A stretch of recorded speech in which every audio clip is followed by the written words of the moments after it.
So what we talked about yesterday is if I have a triangle, so there is said triangle, and I draw in a line that is parallel to one of the sides. So I'm going to draw it in right here. So then this line is parallel to this line and it intersects the other two.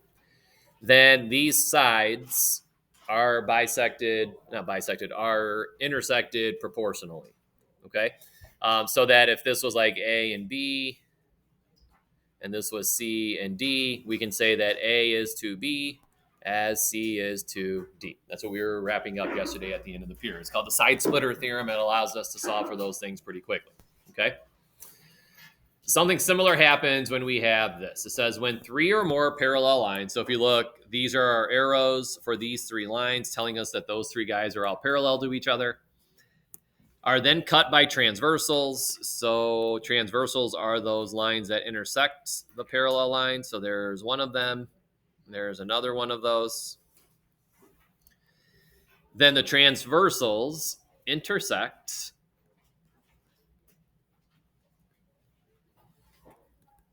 the parallel lines proportionally. What that then means is, well, go ahead and write that, and then I'll set up what that means in terms of how we can set up our proportions.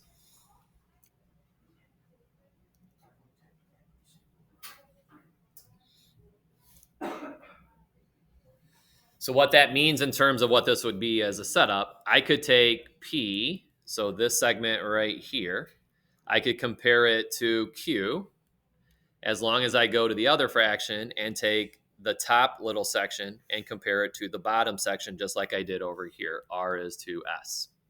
Okay. Or just like we talked about yesterday with that side splitter theorem, we could go and compare it this way. I could compare P to R. So I'll put the P over the R. As long as on the next ones, I go from this left side to the right side and do Q compared to S. All right. If you look, notice how when I crisscross these, wouldn't I get P times S here? Even though I set it up a little bit differently here, wouldn't I get P times S there as well? Did I? Hold on a minute. Sorry, I screwed that up. Sorry. I think I said it right. So I said P is to R as Q is to S, so this should be P or P to R, Q is to S. Okay. And then now when we crisscross these, you're going to get the PS. What am I doing? Hold on, let me just erase all that. All right, let's try this one more time. So we could go P is to R, so P over R, as long as we then compare that to the Q over the S. Okay. That one is definitely right. So now if we crisscross, notice when we multiply these guys, we still get P times S. When we crisscross and multiply here, we still get the Q times the R. It gives us the exact same thing. Okay, so those are both equivalent statements. All right, so with that, go to letter A. Here are your parallel lines. So parallel, parallel, parallel. And then here are your transversals. So when we go to set this up, the side splitter, there's a couple different routes you could take. We could take this x plus 4 and compare it to the rest of that transversal, this little segment here, 10. But if I do that, then I better do this 2x, and I better be comparing that to 12. Okay? Or, let's just, and again, you don't need to write both of these down. Some people just see this differently, and I want to make sure we understand they're the same thing. We could also have gone the red to the red. So I could go the x plus 4 over the 2x. So the one here over the one here, as long as I do the 10 over the 12. Both of those will give you the exact same answer. Whichever one you see clearer, whichever one you think you'd use in the future, you're going to do. Because if you look, both of them give you the x times the 12 times x plus 4. So both of them would give you that product. And then both of them would give you the 10 times 2x to give you a 20x. And then we just solve those two equations, or that equation. You don't need to do both. So we'll distribute. So 12x plus 48 is equal to 20x. Subtract 12x over. So that 48 is equal to 8x. Divide. And we should get the x to equal a6. All right.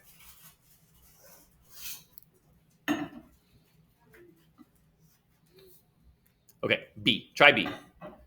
B is as easy as it gets. Now, it's the first time we've done it today, so if you're not sure, no need to fret.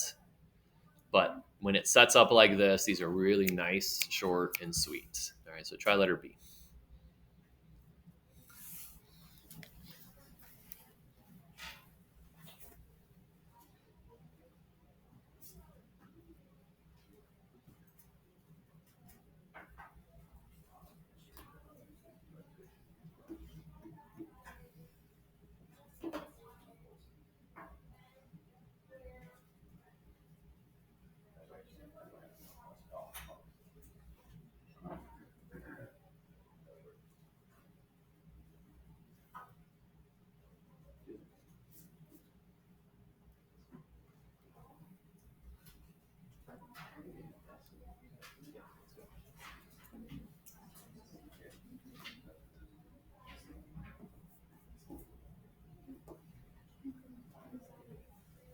You get a decimal.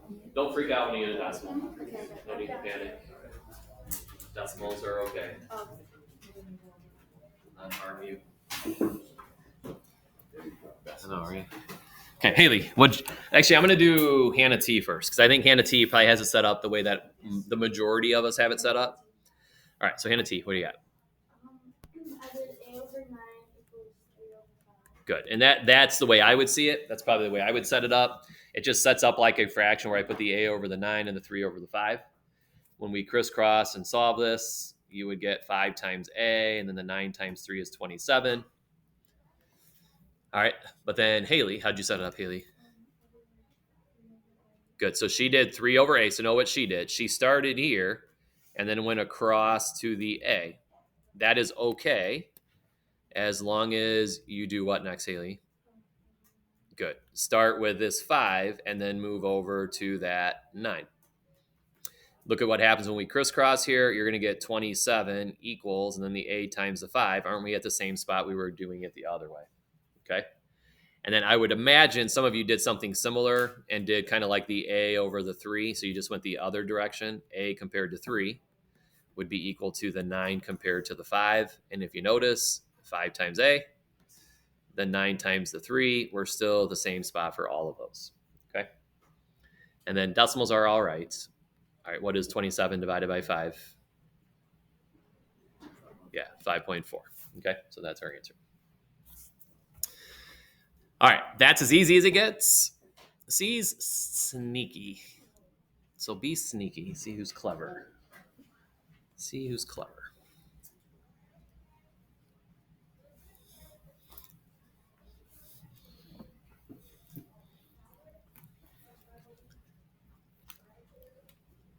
You got a lot of different processes you could think this through. So try to find some different versions here. So take a chance. You know, could be wrong.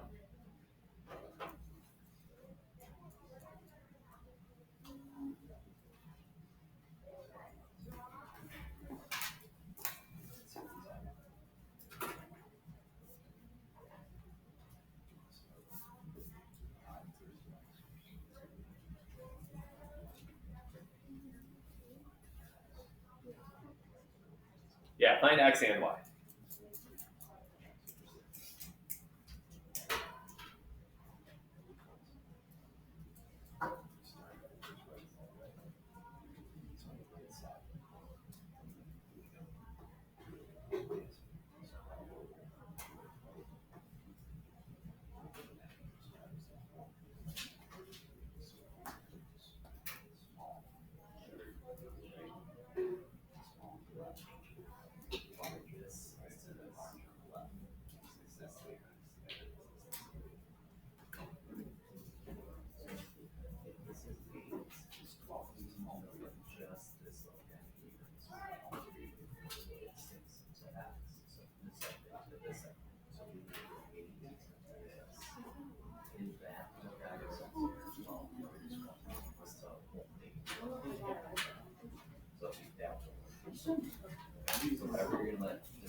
Taking a chance.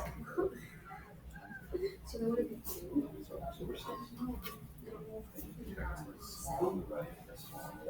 I have a question. Can you tell us what? Oh, you want to know the answer? Yeah. What's y? I want to find x and then have y. She got it right. What's y? Bro. Wait, what's x? 4. How did you find y? How did I find y? Yeah. She did a whole thing. I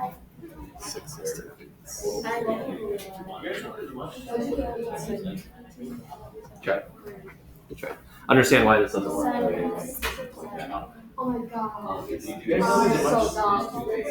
So know, dumb. there's a much simpler to get managed up with that. We like 12/3. That's a whole thing that come right here. It's just a little primary color. We turn those to the otherwise, these 12 is the whole thing. So that's why that. So what did you do? Oh, yeah, but you can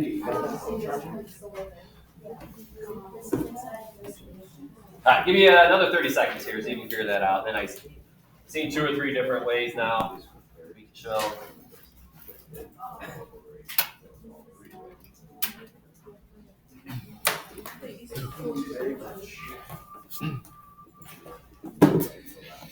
Okay, Mark, give me your first fraction, Mark, that you started this with. Okay, so here's what Mark did. He did 6. Understand where he would have got that. There's only a 6 right here. But then he came up with an 18 someplace. Where did you come up with that 18, Mark? Good. All of the, by angles, he means sides here. So if I added all of these up down the left-hand side, he got that 18. So his setup is currently the first left side over the entire left side. All right, so we did this first one over the entire left-hand side. So think about what he now has to do, because I'm going to guess a lot of us didn't do it this way. All right, so if we understand our proportions, doesn't he have to then go to the other side and do the first right-hand side, which is the x, and what's he going to have to put that over now? 12, because that is the entire right-hand side. All right, so that is one setup that would have worked. It's the only one that I saw did it that way, though. Okay, but that's perfectly fine. All right, Hannah T, what did you do? I did 6 over x. Okay, so she did 6 over x. So let me clean this up a little bit. So she took this left-hand side and like the first left-hand side and compared it to the first right-hand side. So we got some routes we can take here now. What did you do next? And then 18 over 12. Okay, then she took this whole left-hand side of 18 and put it over the whole right-hand side of 12. Think about what happens when we crisscross. Don't the 18 and the x get multiplied by each other either way? And then the 6 and the 12 get multiplied by each other either way. All right, and then we can solve that. Now, Jackson didn't do it as an equation. Jackson, what did you do? He kind of did it the way that Mark did it. What did you think? Basically, what I did is, since I know all the lines are distributed evenly and there's 12, and since there's 3 different lines or 3 different sections, you just divide 12 by 3 to get x, and then the rest is y. Okay. I'll come back to you. We don't necessarily know that these are all even. That just means they're parallel. That just means they're parallel. So if there were tick marks here saying that these were all congruent, then yeah, we could divide them all. But it does end up working in this case. Okay, we're going to go with those guys. Okay. All right, then solve that. So we should get 6 times 12 would have been 72. 18 times x is 18x. All right, do we all get 4 then? Yes. Yeah, should get x to be a 4. Then there's an easy way and a hard way to get y. And by hard way, I mean doing it the way that we just did it. We could definitely set up a proportion for y. But the real easy way is once I know that x is a 4 here, what does the rest of this have to be? If the whole thing is 12. Yeah, that has to be 8. So that the 4 and the 8 together give us this entire 12. And then you don't have to set up a proportion and go through any work. Okay? All right. So that's those. That little more thoughtful there. You got to kind of think that through. A lot of different process you can go through. Real quick, I want to do one of these, and then I'll turn you loose on the homework. There's one on the homework I want to talk about. But these can be a little tricky, so I kind of want to leave some time here. So if we have questions, we can check in with you. So on the next page, it says in the diagram at the right, parallelogram ABCD is similar to parallelogram EFG. First thing I want you to do is find the scale factor of ABCD to EFGH. Do that real quick because this is now specific. We want to go from ABCD to EFGH. So now the fraction is important. Only one of them works. The reciprocal would get marked wrong.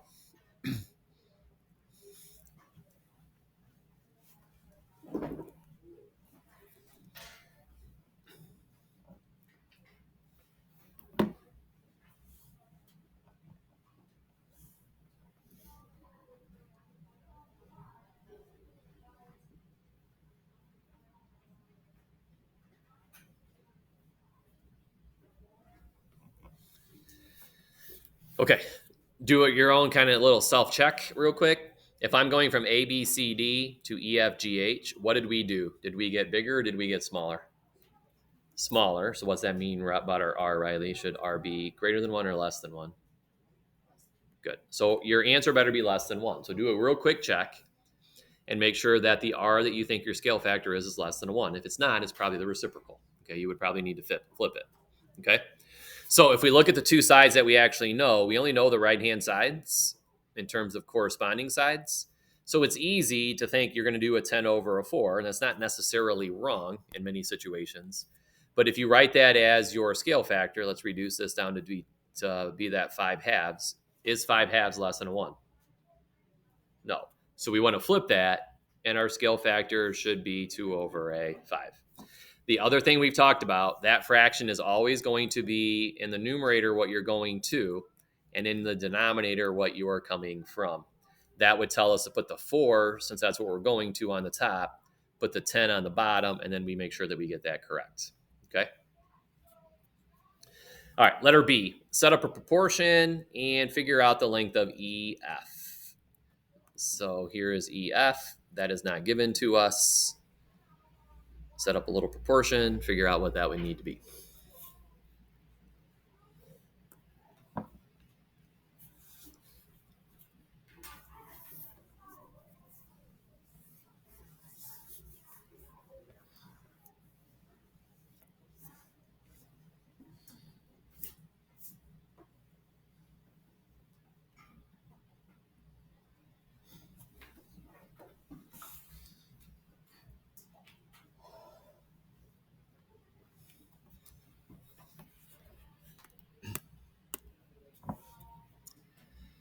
Okay, when we set up our proportion, again, the only two sides that we really know are the right-hand side, so you definitely need to use the 10 and the 4, or the reduced version of 2 and 5, whichever you prefer.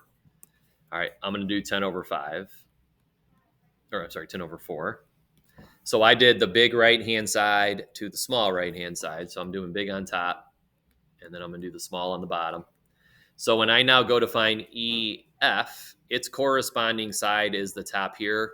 While it's not marked, okay, you're all good enough to understand that that has to be what? What is this top side?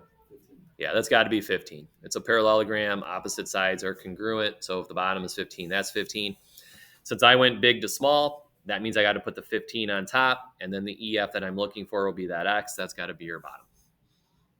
Now, you may have something different. Again, a lot of different ways to kind of approach these. So you're going to do 10 times X. You're going to do 4 times 15. So however you set it up, as long as you get the X value of 6, then you know you set it up correctly, even if it looked different than mine. Okay? All right, C. Find C real quick. We did one of these yesterday or a couple days ago.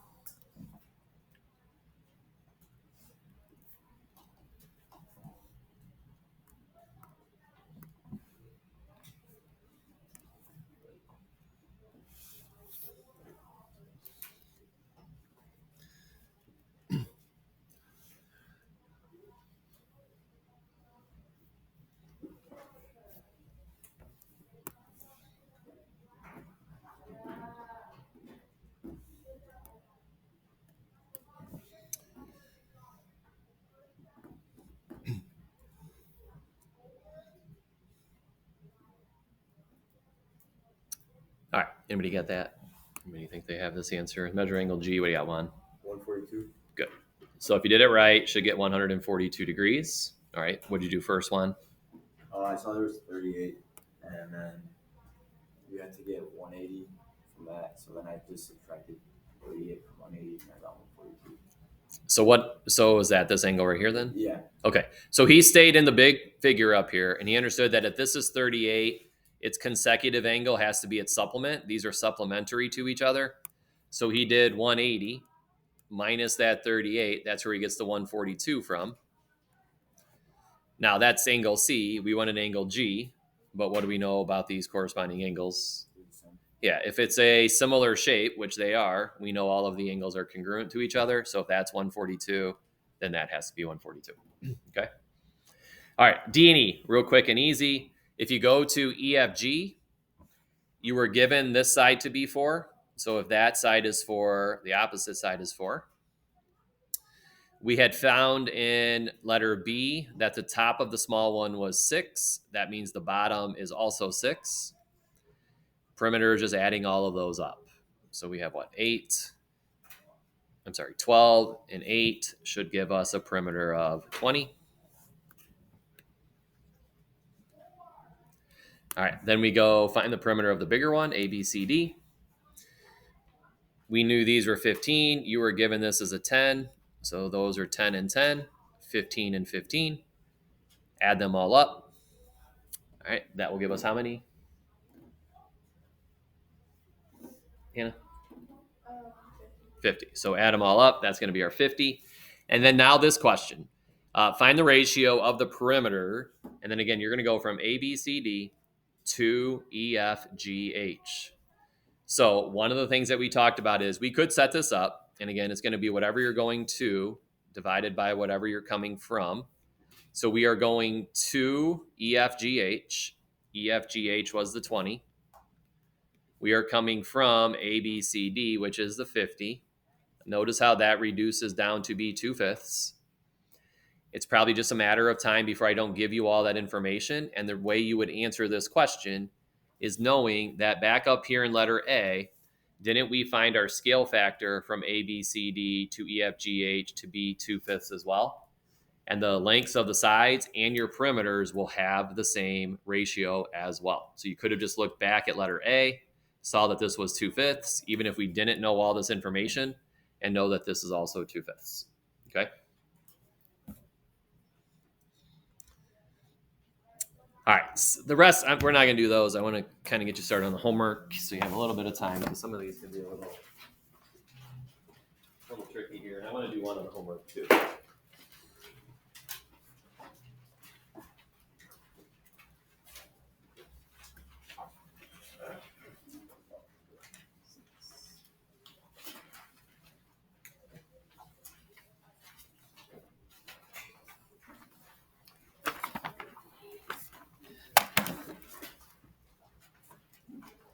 Oh, I don't know if I closed this. I didn't.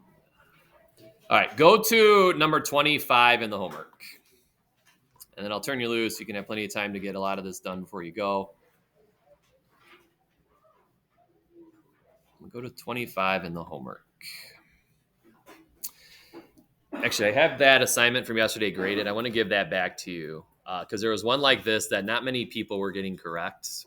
That's similar for a similar reason. So what these directions were is to identify if these two triangles are similar to each other. So we have the small one on the left, and then you have the big one on the right. We want to determine if they are similar.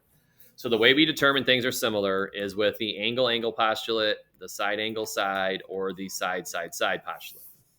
Okay. I think the angle-angle is the easiest one to start with and look at. In order to be angle-angle, we would need to know that there are two angles in here that we know to be congruent.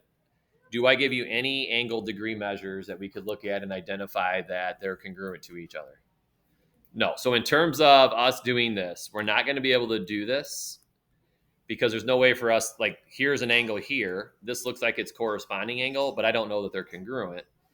Like, these are congruent, but I'm not giving you any degree measures. So we don't have two angles that we know are congruent. If we go side angle, let's do side, side, side, because that's probably the next one that I think is the nicest. So let's look at some corresponding sides. This side here appears to correspond to this side here. So let's set up that ratio. 3 compared to 9 is 1/3. So the smaller length of the small triangle is 1/3 the size of the bigger triangle. If we go to the other corresponding side, so this 2 corresponds to this 6. If I do 2/6, will that also give us 1/3? Yeah. So we have one side that we know, a second side that we know, and they do have the same ratio, but do we have a third set of sides that we know for a fact are congruent or same ratio to each other? No. So we don't know these third ones, and we need to know all three of them. So we can't use that guy. So the only thing that remains is this, the side angle side. We have two sides. And here's what a lot of you didn't catch yesterday on one of the ones from the homework. And that is the idea that in order to do side angle side, don't we need the angle in between those two sides to be congruent to each other? Right? So look at those two angles. This angle here is included by them. And then this angle here is included by the two on the right-hand side. Are those angles congruent to each other, Jackson? Why? Good. So remember the little thing called vertical angles? When two angles are directly across from each other right here? Aren't vertical angles congruent to each other? Yeah. And then those angles are included by these two sides. That angle is in between them.